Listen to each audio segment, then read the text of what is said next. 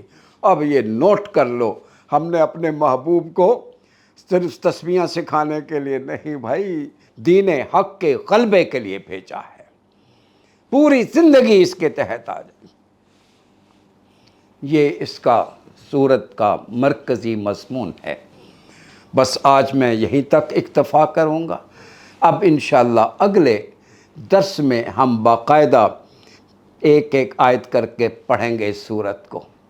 میری دعا ہے اللہ رب العزت ہمیں سمجھنے اور اللہ کریم کا جو مقصد ہے کہ ہم بیدار ہو جائے، یہ امت اللہ کرے یہ بیدار ہو جائے اور ہم پھر سے ان بلندیوں پہ کے سفر پہ رواں دواں ہو جائے.